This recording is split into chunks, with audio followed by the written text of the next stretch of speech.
Bismillahirrahmanirrahim. Sambil nyantai ya.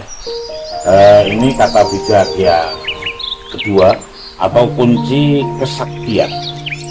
Nanti kalau kemarin itu menjelaskan tentang eksistensi kita, keberadaan kita, wujud kita, sebetulnya mulainya itu dari mana dulu kemarin kan gitu. Yang pertama itu kita mulai dari niat ibadah, niat nyari ridho Allah. Yang kemarin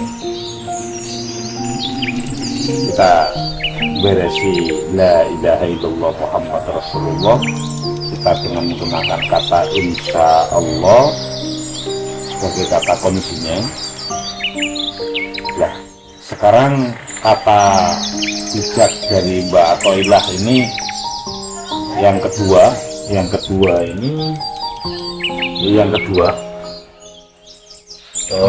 tentang kunci kesaktian. Ini kunci kesaktian beneran.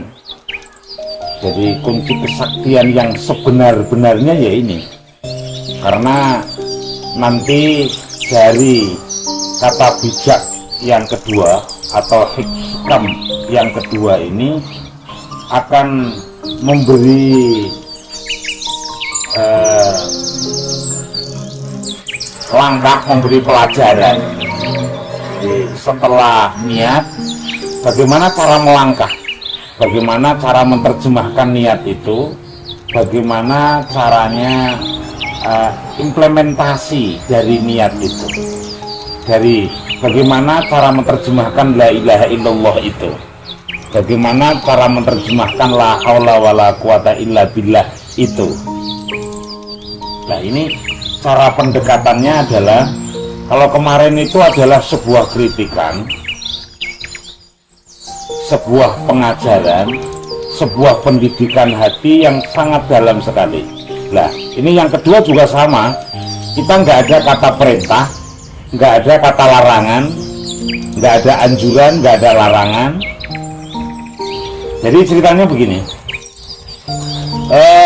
kata bijak yang kedua itu atau kunci kesaktian yang kedua itu begini.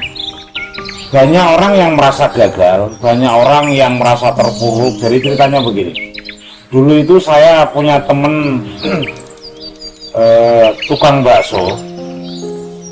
Dia sebetulnya dagang bakso di sini itu lumayan, ya alhamdulillah cukup untuk makan istrinya, menyekolahkan anaknya, bahkan sudah punya mobil, sudah punya rumah, dengan pedagang kecil tukang bakso.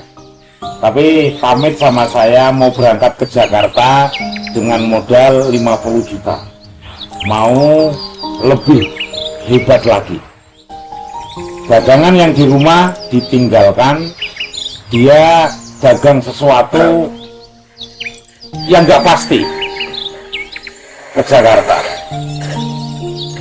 Sampai 1 bulan dia nelpon saya, uangnya udah habis 50 juta itu. Bulan yang kedua dia sudah menanggung hutang 20 juta. Bulan yang ketiga dia setelah diusir, nggak punya uang 1 rupiah pun. Nah, ada lagi kisahnya begini. Ada teman saya yang sudah alim lama, ada di Surabaya, alim, bener-bener alim. Dia nggak pernah tinggal sholat duha, dan dia ini tidak pernah tinggal sholat malam. Jadi dia ini salah satu nama, nggak usah saya sebutkan namanya karena temen mondok saya di Senori itu luar biasa sekali. Menurut saya dia itu sengalim itu, sehebat itu ibadahnya. Ternyata demi ilmu tasawuf, akhirnya dia ini pergi di tengah hutan.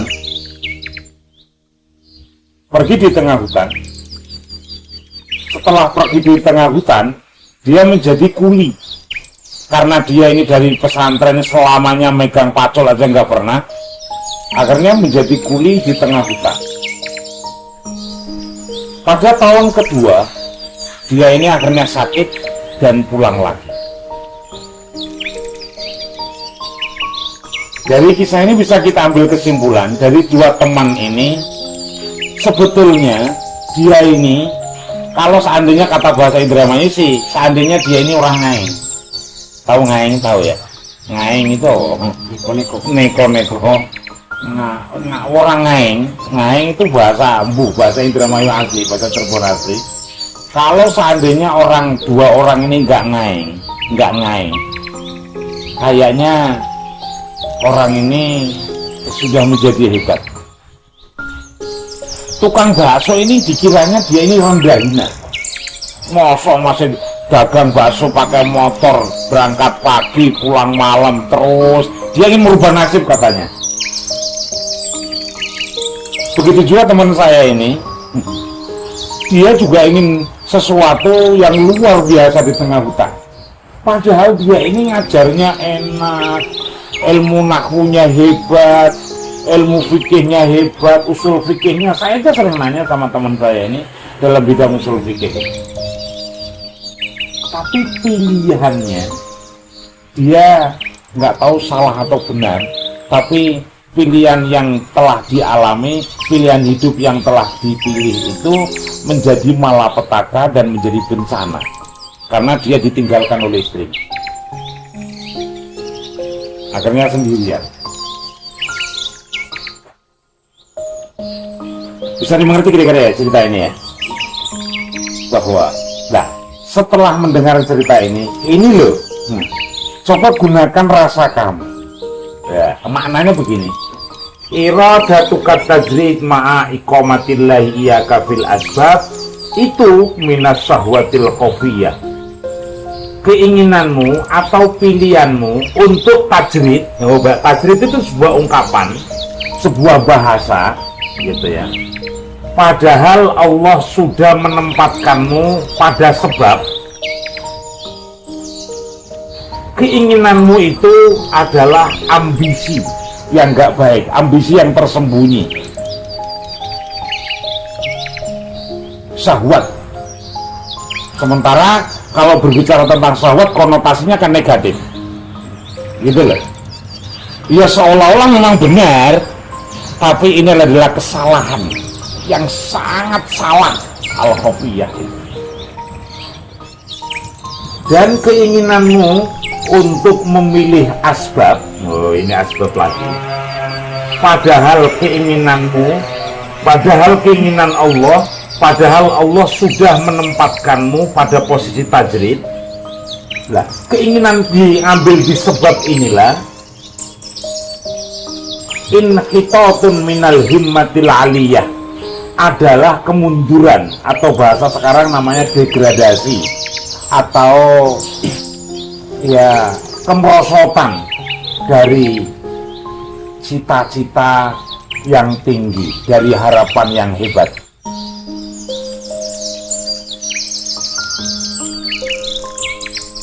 Oke. Jadi kehidupan itu oleh siapa saja itu ada dua macam, ada yang tajrid, ada yang asbab. Tajrid itu bisa jadi merupakan ambisi yang negatif, bisa jadi tajrid ini memang benar-benar akan mendapatkan prestasi yang hebat.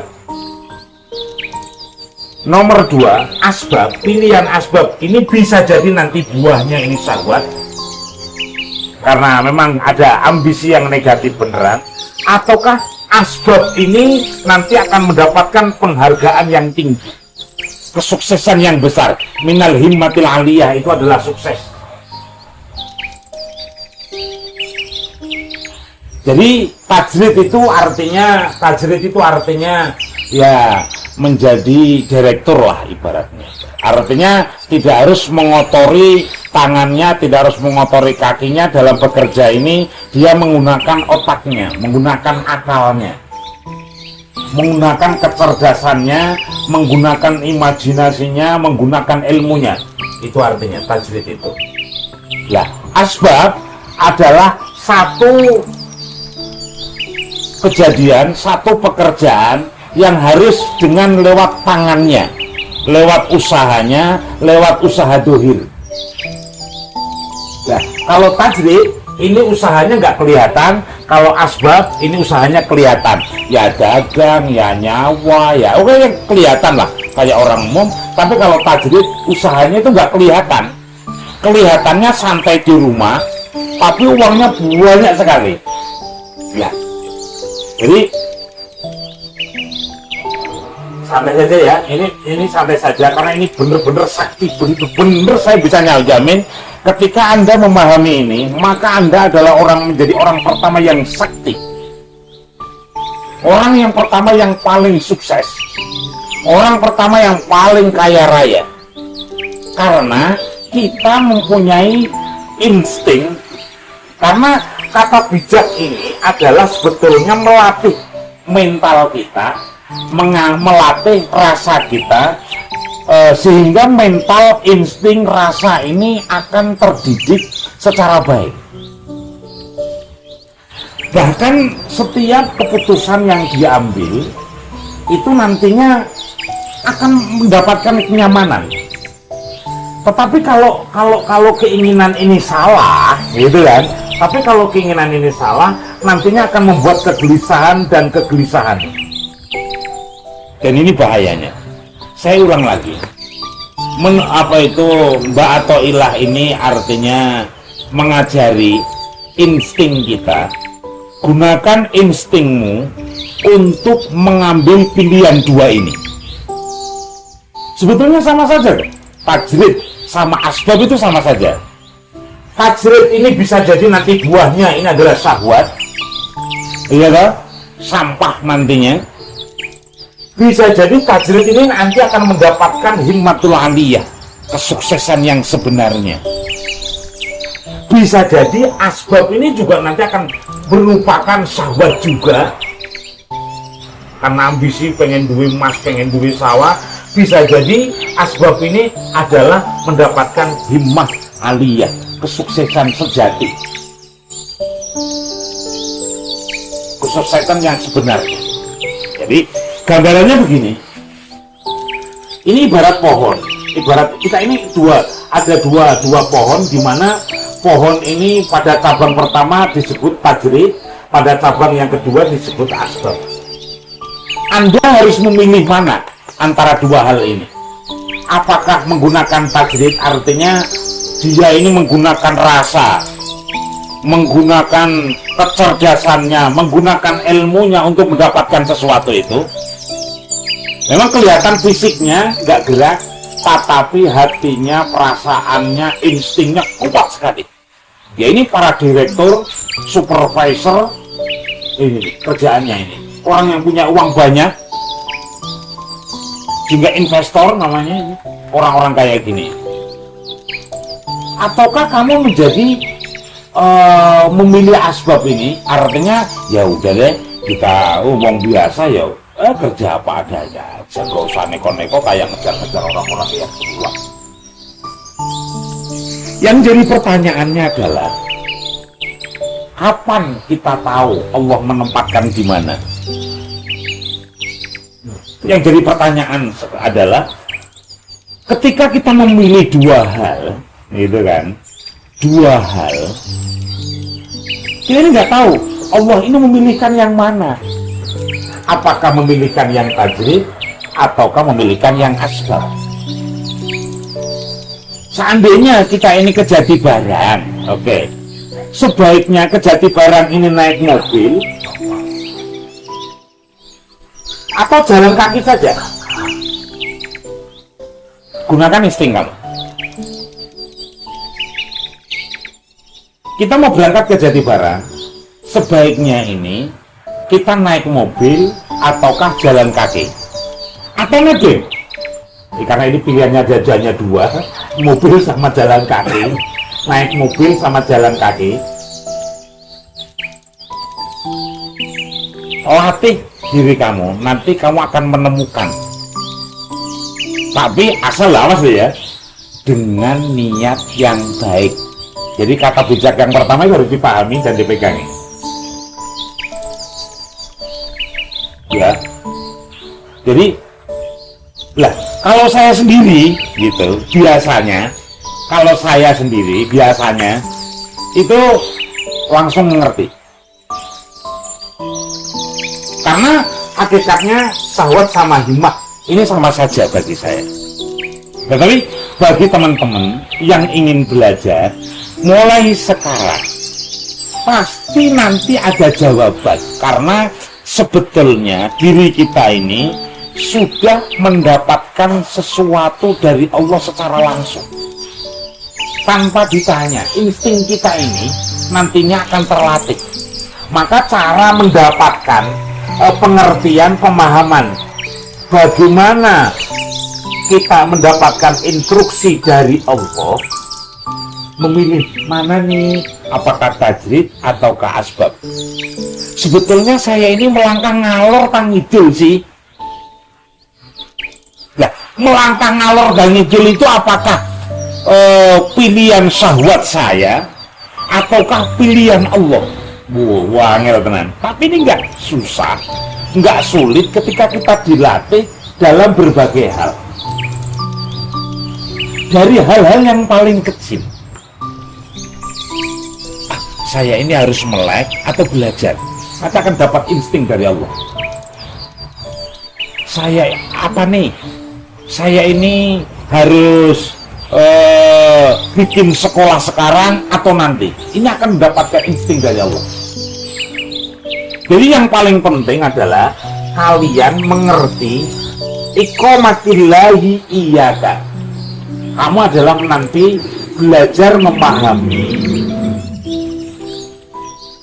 kondisi kamu dan bagaimana kamu mendapatkan insting dari Allah secara langsung.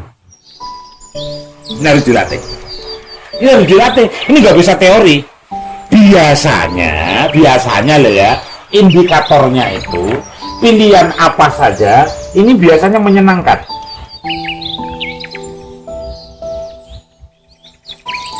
Biasanya menyenangkan. Kalau pilihan Allah itu, sekalipun milih asbab, wong gebal kabeh, kotor kabeh, menyenangkan. Begitu juga memilih tajrid, duitnya akeh. Lu duitnya akeh perangsane ora pakangelan ta. Banyak orang yang memilih tidak punya uang itu banyak sekali. Orang juga banyak memilih yang punya uang banyak. Kayak orang-orang yang tajrid itu. Mereka ini diberi kelebihan oleh Allah, berlipat-lipat itu. Dan banyak sekali orang yang nggak memilih itu. Kandani. Jadi pilihan apapun oleh kita, coba pahami, apakah ini pilihan saya, ataukah ini pilihan Allah? Apakah ini ambisi saya, ataukah ini tugas dari Allah? Gitu. Ya ini nggak bisa direkayasa pakai logika, nggak bisa. Karena ini pakai insting dan pakai rasa, makanya mengolah rasa.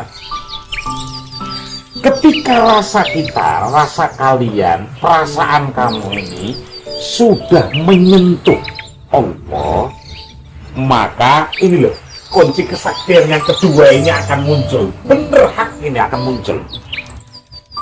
Karena kesaktian yang sebenarnya adalah ya kekuasaan Allah, iradah Allah itu.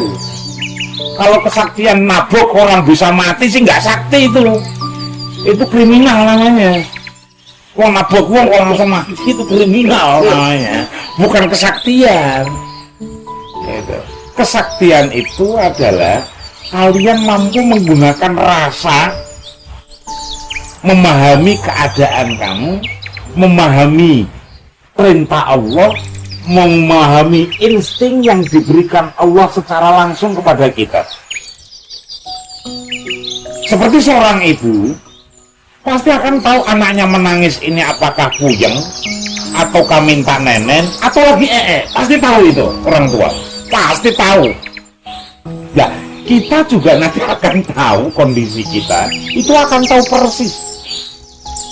Saya ulang lagi, biasanya, tapi nggak semuanya loh, indikatornya pilihan apapun, apakah tajrid ataukah asbab, biasanya indikatornya ini menyenangkan ataukah membuat perasaan kita menjadi buruk, perasaan kita menjadi kacau.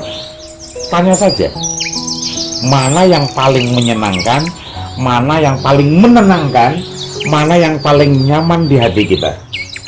Menyenangkan, tenang.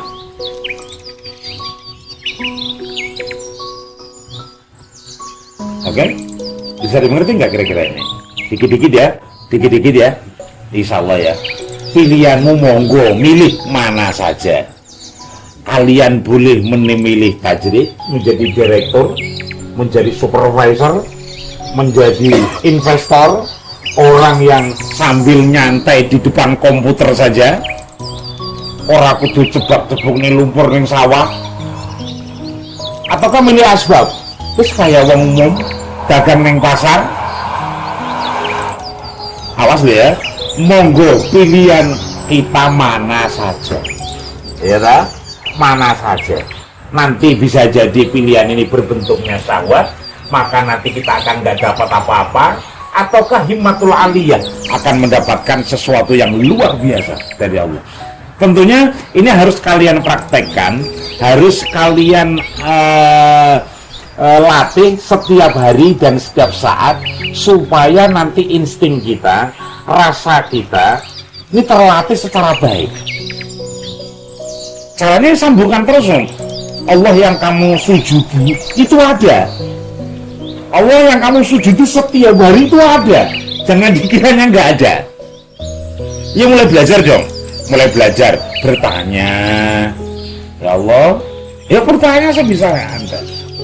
Tetapi ketika kunci kesaktian yang pertama, niat itu sudah benar, maka langkah ini, langkah maju, mundur, berhenti, tajrid, asbab, atau yang lain, atau nggak memilih, nah, kebanyakan orang-orang ini setak mandek, orang milih ngalor, orang pilih ngidul, tabrak mobil, bahaya. Hidup itu pilihan, no? Ya ketika kita di tengah jalan, kok nggak minggir, kok di tengah terus, wes tak serempet mobil masa urung. Oke. Jadi kunci kesaktian yang kata hikmah yang kedua adalah gunakan rasa, sambungkan hati kepada Allah, maka kita akan tahu di mana posisi yang Allah ridhoi dimanapun. Sebetulnya pilihan ini nggak ada sih, irodah itu sebetulnya nggak ada, karena yang ada adalah irodahnya Allah. Banyak sekali ayat-ayat Quran ini yang mendukung kata sakti yang kedua ini. Kalau Allah membuka sesuatu, maka tidak ada yang bisa menutupnya. Kalau Allah menutup sesuatu, maka tidak ada yang bisa membukanya. Kalau Allah menginginkan keburukan, maka tidak ada yang bisa menolaknya. Kalau Allah menginginkan kebaikan, maka tidak ada yang bisa menolaknya juga. Fala radda li fadli, bahasanya gitu, berulang-ulang. Walau syaa rabbuka, walau syaa, walau syaa, walau syaa, walau syaa. Banyak sekali dalam Al-Quran ini. Artinya, sebagai penutup, jadikan Allah itu pilot kita. Nanti juga akan terlatih.